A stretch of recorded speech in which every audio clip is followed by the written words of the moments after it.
നമസ്കാരം. ഞാൻ രാജീവ് ആലപ്പുഴ.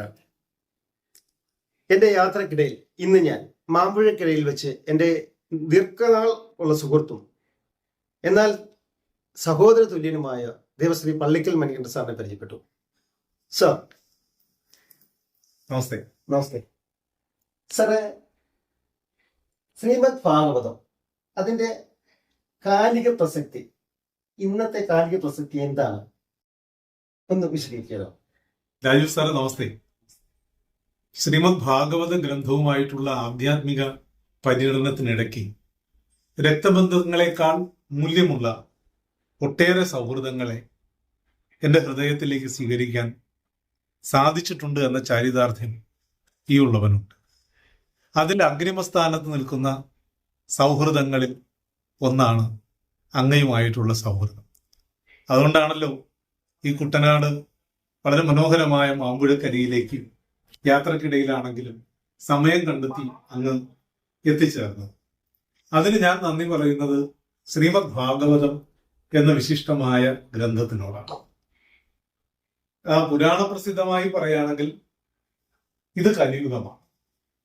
കലിയുഗത്തിൽ നന്മയുടെ ഉറവ പറ്റിയ, സ്നേഹത്തിന്റെ വൈശിഷ്ട്യം എന്തെന്ന് തിരിച്ചറിയാത്ത, ത്യാഗത്തിന്റെ മഹത്വം അറിയാത്ത, സമാധാനത്തിന്റെ പുണ്യം കാക്ഷിക്കാത്ത മനുഷ്യരാണ് മൃഗസമാനരായി ജീവിച്ചു പോരുന്നതെന്ന് നിസ്സംശയം പറയാം.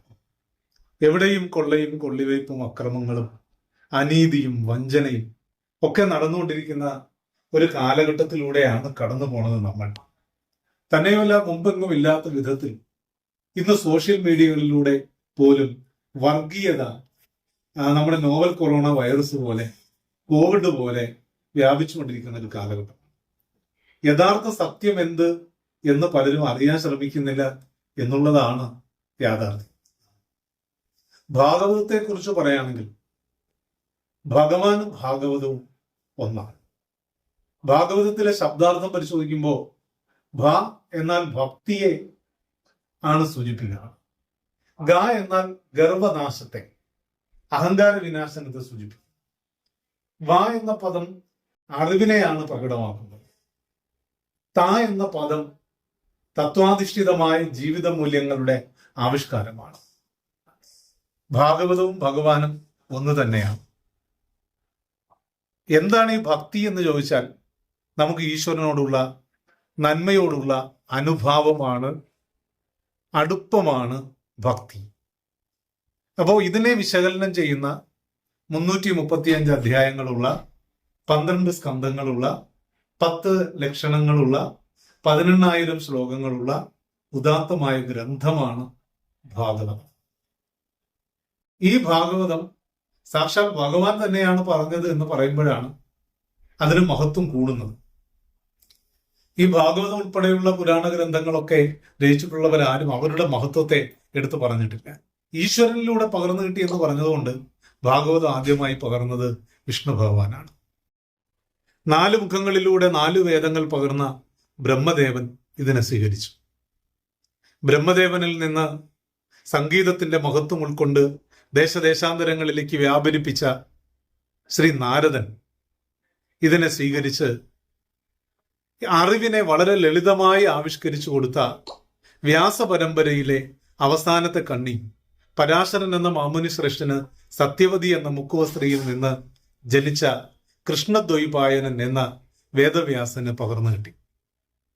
നമ്മൾ വിശിഷ്ടമായ സാധനങ്ങൾ നമുക്ക് ഏറ്റവും പ്രിയമുള്ളവർക്കാണല്ലോ കൊടുക്കുക. വേദവ്യാസൻ വളരെ സത്യസന്ധനും വേദാന്താർത്ഥ സാര സംഗ്രഹത്തെ മനസ്സിലാക്കുവാൻ സാധിക്കുന്നവനുമായ തന്റെ മകൻ ശ്രീശുക ബ്രഹ്മർഷിക്ക് ഉപദേശിച്ചു കൊടുത്തു. ശ്രീശുകൻ ശാപഗ്രസ്തനായ പരീക്ഷിത്ത് എന്ന മഹാരഥനായ രാജാവിന് ഉപദേശിച്ചു കൊടുത്തു. 7 ദിവസം കൊണ്ടാണ് ഈ ശ്രീമദ് ഭാഗവതത്തെ പരീക്ഷിത്ത് സ്വീകരിക്കുന്നത്. കലിയുഗം ആരംഭിക്കപ്പെട്ട അവസരത്തിൽ കലിയുഗത്തിന്റെ കെടുതികളെ കുറിച്ച് ചിന്തിച്ച് ആത്മസംതൃപ്തി ലഭിക്കുവാൻ എന്താണ് ഉപായം എന്ന് ചിന്തിച്ച ശൗനകൻ എന്ന മഹർഷിയുടെ നേതൃത്വത്തിലുള്ള 88,000-ഓളം മഹർഷീശ്വരന്മാർ കാലചക്രം വന്ന് പതിച്ച നൈമിഷാരണ്യത്തിൽ ഇരുന്ന് കേൾക്കുകയാണ് ശ്രീമദ് ഭാഗവതം എന്ന പുണ്യഗ്രന്ഥം. ഏറ്റവും വലിയ സിദ്ധൌഷധമാണ് ശ്രീമദ് ഭാഗവതം. നമുക്ക് അസുഖം വന്നാൽ ശരീരത്തെ മാത്രം ചികിത്സിച്ചാൽ പോരല്ലോ, മനസ്സിനെയും നമ്മൾ ചികിത്സിച്ചേ മതിയാവും.